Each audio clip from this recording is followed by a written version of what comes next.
Kenapa mereka datang ramai-ramai ke Palestina? Kata Syekh Fargallah, mereka menunggu Melek Mesyah. Melek bahasa Arabnya Malik, Mesyah juru selamat. Mereka menunggu raja juru selamat terakhir.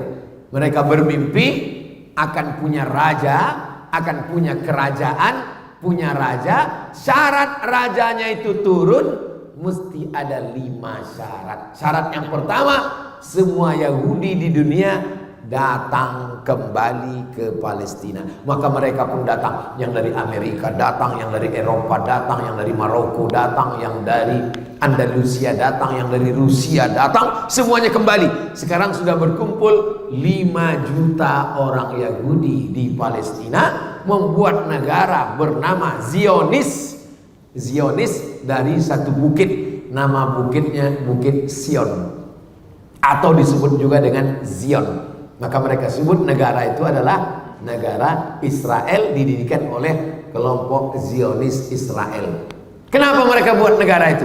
Karena syarat menurut mereka akan turun raja yang mereka nantikan itu kalau ada 5 terwujud. Pertama, orang Yahudi mesti ramai-ramai pulang.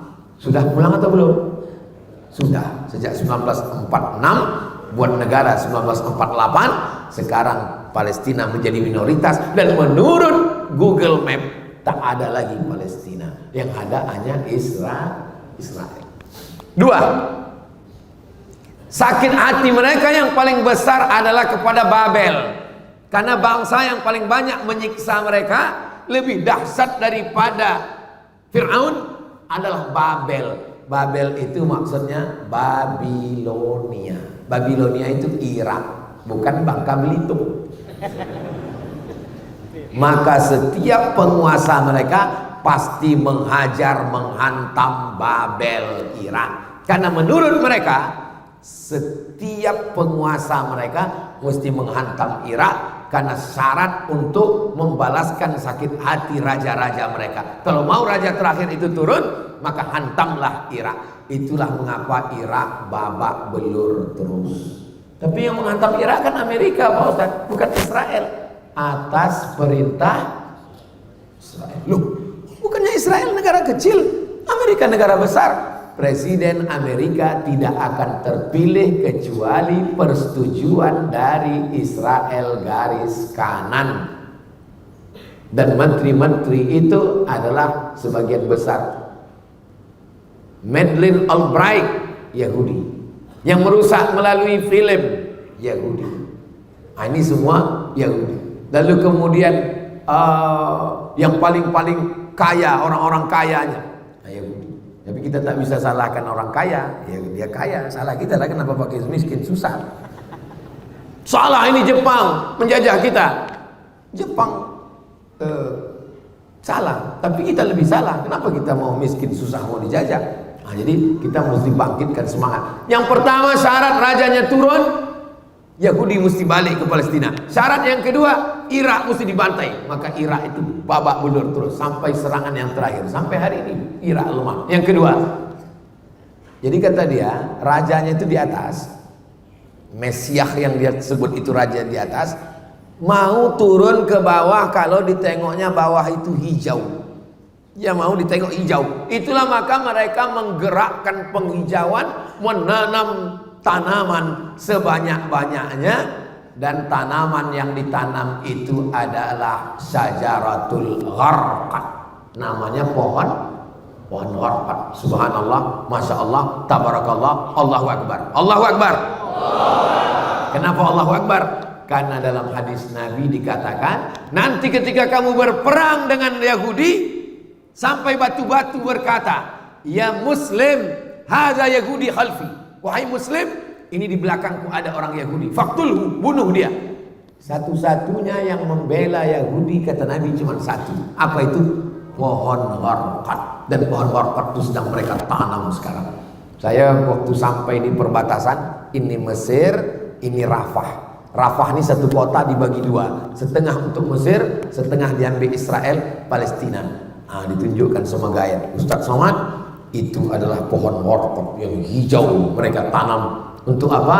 Supaya mereka bisa terselamatkan. Syaratnya mesti hijau, barulah raja yang mereka nanti itu akan datang turun. Mereka melakukan protokoler yang dibuat oleh Zionis sesuai dengan yang mereka baca dalam kitab mereka. Mereka percaya, mereka mengamalkannya, mereka menerapkannya karena mereka mau membuat yang namanya The Great Israelian, Israel Raya.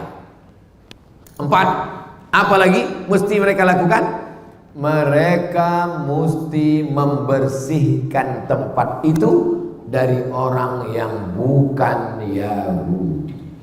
Makanya yang boleh datang menjadi warga negara Yahudi itu mesti emaknya, ayahnya Yahudi. Itu yang original Yahudi. Andai ayahnya tidak Yahudi, paling tidak emaknya Yahudi. Karena mereka melihat nasab dari jalur emak. Ayahnya boleh tak Yahudi. Makanya dulu ketika datang Yahudi yang mengaku Yahudi dari Afrika, tak diakui karena tengok hitam. Jadi yang sekarang jadi simpatisan Yahudi dari Asia, kalian jangan pernah mimpi jadi warga negara Yahudi kalau kalian pesek, Yahudi bonga, Yahudi bodoh. Tak akan diakui kalian. Karena mereka hanya mengakui Yahudi kalau darahnya darah Yahudi. Andai bapaknya tak Yahudi, emaknya mesti Yahudi. Andai emaknya Yahudi, baru diakui. Emaknya tak Yahudi, tidak diakui. Karena syaratnya mesti berdarah Yahudi. Beda sama Islam. Islam tak ada tengok darah. Islam siapapun dia, mau Melayu, mau Batak, mau Minang, mau Jawa, mau Eropa, mau Sunda, mau Bugis, mau Makassar, mau Banjar, selama dia bersyahadat asyhadu an la ilaha wa asyhadu anna Muhammadan Rasulullah. Jadi yang ikut-ikut agama Yahudi, yang tidak Yahudi, sadarlah kalian. Udah pesek, hitam, pendek, hidup, ikut Yahudi pula. Yang kelima, apa syaratnya baru turun? Nah, ini syarat yang terbesar. Mesti dibangun Temple of Solomon. Apa Temple of Solomon ini Pak Ustadz? Ini Masjidil Aqsa. Kata mereka di bawah Masjidil Aqsa ini ada kuil King Solomon. Maka Masjidil Aqsa ini mesti diratakan dengan tanah, dinaikkan kuil ini, dibangun ke atas untuk menyambut kedatangan. Gambarnya sudah mereka siapkan. Tulis aja di Google itu Temple of King Solomon, King Solomon Temple. Tak pula keluar. Habis paket diambil Yahudi.